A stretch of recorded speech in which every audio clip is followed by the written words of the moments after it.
Hello ಸ್ನೇಹಿತರೆ, ನಾವಿವತ್ತು ಎಲ್ಲ ಮಕ್ಕಳಿಗೂ ಫೇವ್ರೇಟ್ ಆಗಿರುವ ಗಾರ್ಲಿಕ್ ಬ್ರೆಡ್ ಹೆಂಗೆ ಮಾಡೋದು ನೋಡೋಣ ಬನ್ನಿ. ತುಂಬಾ ಈಸಿ ಮಾಡೋಕ್ಕೆ, ಓವನ್ ಏನು ಬೇಡ, ಈಸಿಯಾಗಿ ಮಾಡ್ಬೋದು. ಬನ್ನಿ ಹೆಂಗೆ ಮಾಡೋದು ನೋಡೋಣ.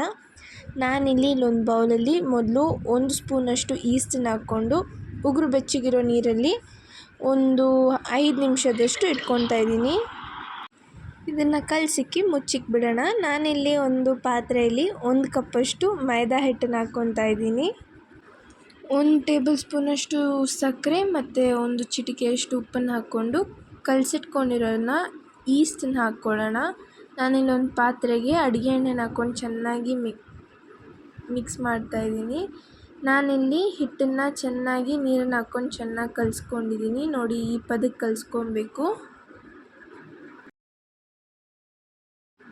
ನೋಡಿ, ಇದನ್ನು ಚಪಾತಿ ಹಿಟ್ಟಿಗಿಂತ ಸ್ವಲ್ಪ ಇನ್ನೂ ಸಾಫ್ಟಾಗಿ ಕಲಿಸ್ಕೊಬೇಕು. ಇವಾಗ ಇದನ್ನು ನಾವು ಎಣ್ಣೆ ಹಚ್ಕೊಂಡಿಕ್ಕಿದ್ದೀವಲ್ಲ, ಆ ಪಾತ್ರೆಯಲ್ಲಿ ಒಂದು 3 ಅವರ್ ಇದನ್ನು ಹಂಗೆ ಬಿಡೋಣ. ಸೊ ಇವಾಗ ನಾನಿಲ್ಲಿ ಗಾರ್ಲಿಕ್ ಬ್ರೆಡ್ಗೆ ಬೇಕಾಗಿರೋ ಮಿಶ್ರಣ ರೆಡಿ ಮಾಡ್ತಾಯಿದ್ದೀನಿ.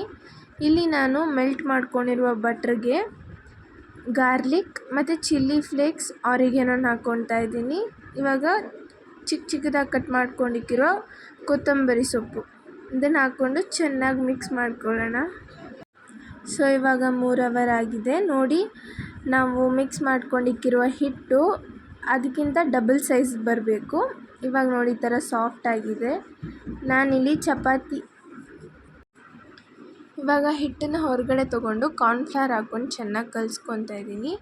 ಕಾರ್ನ್ಫ್ಲವರ್ ಹಾಕಿದ್ರೆ ಕ್ರಿಸ್ಪಿಯಾಗಿ ಬರುತ್ತೆ, ಅದರಿಂದ ಕಾರ್ನ್ಫ್ಲವರ್ನ ಹಾಕಿ ಹಿಟ್ಟನ್ನು ಚೆನ್ನಾಗಿ ಕಲಿಸ್ಕೊಳ್ಳೋಣ.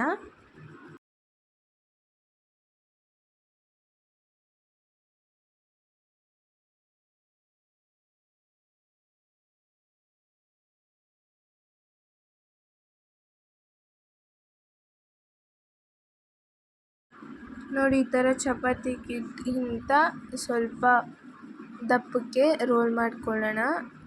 ಇಲ್ಲಿ ನಾವು ಮಿಕ್ಸ್ ಇದೀವಲ್ಲ ಗಾರ್ಲಿಕ್ ಬ್ರೆಡ್ಡಿನ ಮಿಶ್ರಣ, ಇವಾಗ ಇದ್ರ ಮೇಲೆ ಹಾಕ್ಕೊಳ್ಳೋಣ. ನಾನು ಇದನ್ನ ಈವನ್ನಾಗಿ ಸ್ಪ್ರೆಡ್ ಮಾಡ್ತಾಯಿದ್ದೀನಿ. ಇಲ್ಲಿ ನಾನು ಗ್ರೇಟೆಡ್ ಮೊಜ್ರೆಲ್ಲಾ ಚೀಸನ್ನು ಹಾಕ್ಕೊತಾ ಇದ್ದೀನಿ.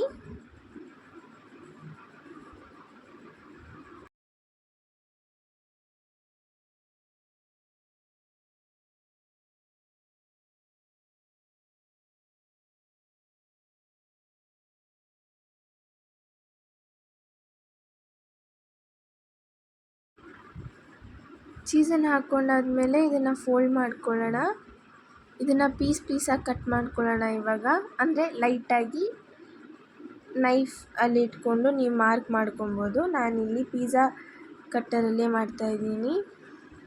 ಇವಾಗ ಇದಕ್ಕೆ ಮೇಲೆ ಬೆಣ್ಣೆ ಅಥವಾ ನಾವು ಮಾಡಿಟ್ಕೊಂಡಿರೋ ಮಿಶ್ರಣನ ಸ್ವಲ್ಪ ಹಾಕ್ಕೊಳ್ಳೋಣ.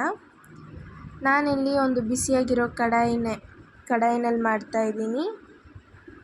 ಓವನ್ ಇಲ್ಲದೇ ಇದನ್ನು ಸಿಂಪಲಾಗಿ ಮಾಡ್ಬೋದು.